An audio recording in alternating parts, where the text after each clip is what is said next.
Well, in the words of Owen Wilson, Wow. so Send Help is the latest film from Camp King Sam Raimi and tells the story of Linda Little, played by Rachel McAdams, who is a timid office worker who goes on a business trip with her arsehole prick of a boss, played by Dylan O'Brien, who both end up on a random island following a plane crash, and the roles are reversed, where Linda Little is now the survival expert and Dylan O'Brien is the little weasel. And it presents a very fun story with incredible performances that I had an absolute blast with. Now, Sam Raimi is one of those directors who every time he comes around and makes a new movie, it's always a bit of a treat. It's always something that we're going to be looking forward to, because he has his own unique flair, he has his own unique style, and even within the horror genre, he very much has created his own subgenre for himself, which you can only really describe as Sam Raimi. It's very much his own. And Send Help, I think, is very much a Sam Raimi movie. It feels like Sam Raimi. It's got all of his quirks. It's got all of his little attentions to detail. But at the same time, I also feel like this is one of Sam Raimi's more, I want to say maybe accessible films. Accessible is kind of the wrong word, because I think all the Sam Raimi's movies are pretty accessible. But for the most part, this feels like it's going a bit more for everybody rather than a more niche audience, which he tends to typically aim for. Now, as I said, this film is featuring two incredible performances right at its center. Linda Little herself, one of my favorite new cinematic characters of recent times, played wonderfully here by Rachel McAdams. She is on fire in this movie. Absolutely fierce, unstoppable. Obviously, the trailer will give you hints in regards to like what kind of character progression she's going to go through, but she's amazing in this movie. She's funny, she's kind of scary. Everything you want from a character like this in a situation like this, Rachel McAdams brings to the table. This is one of my favorite characters she's ever played, and that's saying something because Rachel McAdams has had some iconic roles in her time so far, but I think Linda is just an absolute bright spot of her career, and I just cannot wait to see how, once more people start to see the movie, how she's kind of embraced by pop culture, because I think she's amazing in this. And then on the other hand, you've got Dylan O'Brien, who plays her boss, and this might be my favorite Dylan O'Brien performance I've ever seen. I mean, I've not seen a whole load of Dylan O'Brien, to be honest with you. I know there's a couple of movies out there that people really love from him. Like, I know there was that Twinless that came out recently, which hasn't been released anywhere near me at this point. But from what I have seen of Dylan O'Brien, this is my favorite performance of his so far. He plays the despicable, horrible bad guy who you just love to hate. And when I say bad guy, I don't mean bad guy in the traditional sense. Bad guy in a very real sense. This guy is a kind of, I guess, like trust fund twerp. He's this, new manager, this new boss of this office company that he has inherited from his father, who's now passed away.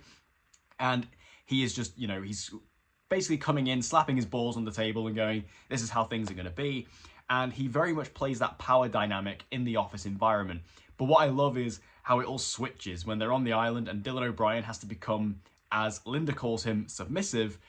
It's such a great performance from Dylan O'Brien because he just flips it so well. He plays the kind of pathetic weasel so well. He's also got this really uncomfortable laugh he does in the movie, which is, it comes up every now and again and it always made me chuckle every time he does. And I think that the kind of competition that you get in this film between these two actors is, it's really the core of the movie, and I really loved how they bounce off of each other. The fact that they go through like their relationship in this movie is like, it's like a roller coaster. It goes up, it goes down, it's all over the place. And they both play it so well. And I love the fact that this movie, it's really a two-hander. Like, these two are your main performances in the whole movie. There's very little else acting-wise in the film, but you don't need anyone else because these two are so damn good. And one of my favorite things about this movie is that, yes, it's a horror film, but it kind of gives you a little bit of everything. Like, this movie is a horror movie, it's a survival film, but at also at other points, it's a comedy. Like, there is very strong comedic moments, like there's long stretches of the film which are very much leaning more towards, a situational comedy than it is a horror movie. And then in the last sort of 15-20 minutes, you kind of get a slasher movie at the end, which I think is really, really fun. Like, this movie as a horror film starts to incorporate so many other little subgenres inside of it that it gives you this kind of all-around horror package that I think anybody will be able to watch and enjoy. Also, I've got to give a special shout out to Danny Elfman, who returns to team with Sam Raimi for this movie to do the score. I loved the score in this. It's really inventive, it's different, it's not what I expected from this. Like, there's some really interesting little, tweaks and tones throughout the movie that he brings to the score that you wouldn't expect in a movie like this and that you wouldn't expect in an environment like this. And I think that he does a really good job of kind of, you know, making this kind of feel uneasy in many different points, which is a really, you know, especially in a movie like this where, yes, it's a horror movie, but it's taking place on this kind of tropical island. Most of the movie takes place in the broad daylight.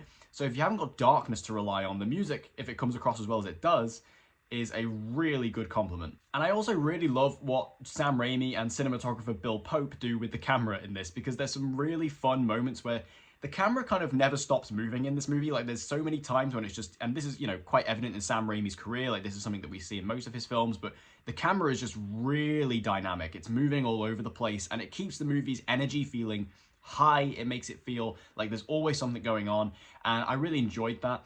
And one moment in particular I will point out, and I'll try and do this without spoiling it as much as possible, but there's a shot in this movie where a character, a human being, is almost shot and presented like they are a creature or a monster, and it's lit incredibly well. The way the actor moves throughout the scene is fantastic, and I just, like, I remember watching it just thinking, wow, like that, like, for, you know, there's no CGI involved, there's no trickery, it's just really good camera work, really good lighting, and really good actor movement, and it all comes together to create this kind of image that was quite striking, and again, something I just didn't expect going into the film. If I were to have any complaints for this movie, and I really don't have many at all, but the one I will point out is I feel like you probably could have shaved off about 10 minutes of the movie. I feel like it goes on about 10-15 minutes too long, and that's not even a massive complaint, because for me, I still enjoyed the entire runtime of the movie. I think it's a blast from start to finish.